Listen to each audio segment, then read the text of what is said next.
Hi everyone. Today I'd like to present a topic that we briefly learned about in our previous class section, narrative distance. Here I'd like to go over some basic concepts and then select a few examples from a book that I've read before to show you how the narrative distances evoked my senses and emotions. Hopefully, after this presentation, we will have a common view about narrative distance in writing. Thank you. Let's start.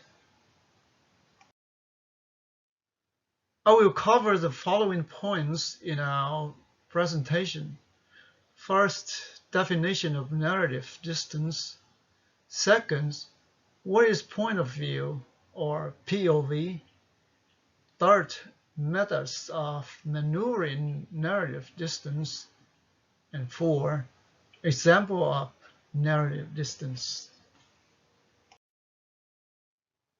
Narrative distance is a perceived distance between readers and characters.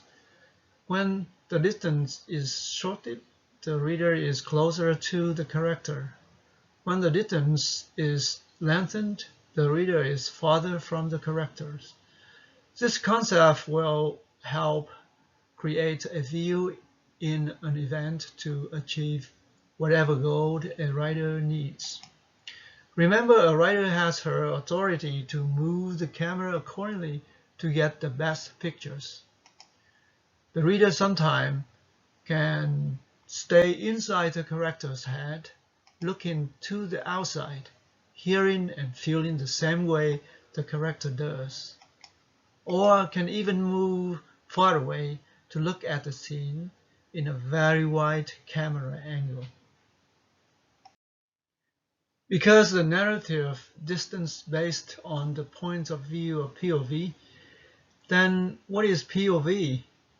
Well, POV is the location where the narrator stands in respect to the character's position, like a camera lens at a scene. There are several different types of POV.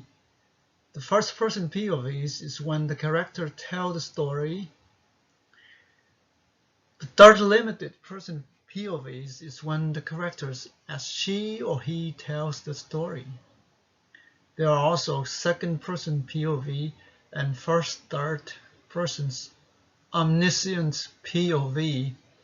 For our class, I believe we have seen mainly first person and third limited person POV.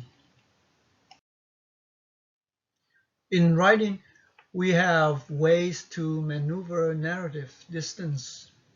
According to Jennifer Ellis, we can do so in 5 ways. First, use vocabularies and grammar. For example, at close position, use words associated to characters' dialogue or thoughts. For distance, use different voice. Second, pick the choice of feeling or what to observe. For example, at close position, applies the scenes the character considers important. For distance, use the scene from a more objective point. And third, manage interior monologue. For example, at close position, blend monologue into the scenes and events. But for distance, use italics or begin the monologue with he wondered, she thought, or he recalled, and so forth. Fourth, provide facts as a part of the scene. For example, at close position, provide the facts that make sense when the character is right at the scene. But for distance, provide facts that broadly cover the important backgrounds of the scenes or event, such as names, years, or days, etc. And fifth, finally, use text on observed elements of a scene. For example, at close position, the narration is the trees was a resplendent green. but for a distance, the narration will change to she saw the tree wear a resplendent green. For the rest of the presentation, I will use several examples from the books I've read before and tell you how they evoked my emotions and senses. The names of the books is Adventures of Remy. I don't try to dig into the book, but just to show you how the narrative distance influenced me as a reader. I will read aloud the example, and then I will tell you how it affected me. I was a foundling, but until I was 8 years of age, I thought I had a mother like other children. When I cried, a woman held me tightly in her arms and rocked me gently until my tears stopped falling. When at night I climbed into my bed, never once did this woman fail to come to cuddle me. And when December winds blow the snow against the frosted panes, she would take my feet between her two hands and warm them for me, while she sang me a little song, the air and some of the words of which stick in my mind today. The scene was at far distance. The whole picture reminded me of how my mother took care of me when I was the same age. At this distance, I was, as a reader, doing my part also. I recalled many past events between my mom and me, and I miss my mom. This is the first person POV. This is the second example. When Vitalis drew his knife from his pocket and set himself to cut the flank as small a slice of wood as possible. When he has done this, he polished the two surfaces of the silver of wood, and then divided it into small squares so that it gave him a dozen or more small pieces of equal size. This paragraph reminds me of my grandfather. I remember him helping me with some wooden crafts projects in elementary school. My mind just wandered around one specific scene and conjured up many details of what he was doing. I folded the books up for a while before continuing to read. I missed my grandfather so much right at that paragraph. Again, the author has given room for me to play my part.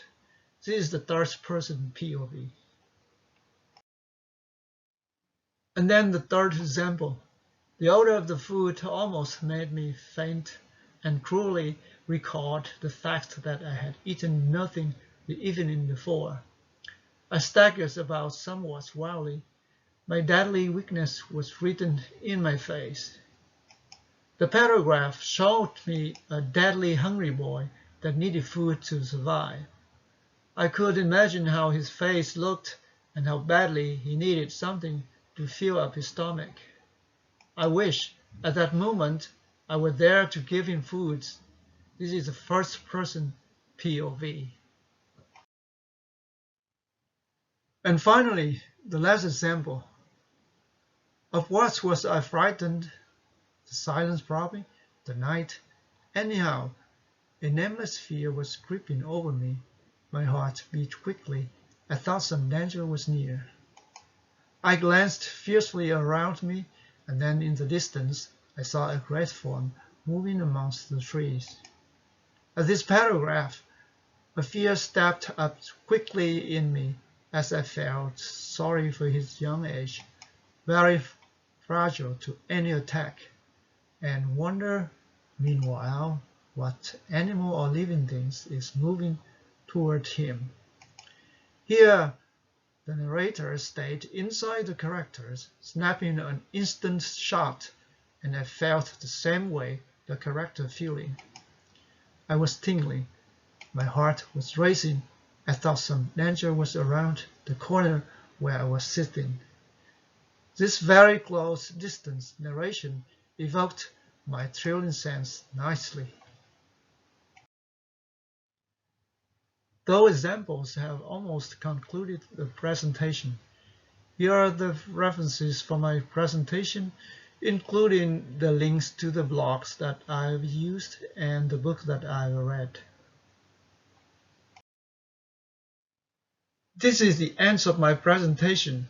I hope the narrative distance is now not so strange to us, and I am grateful to you for any comment that help us understand this topic better and further. Goodbye.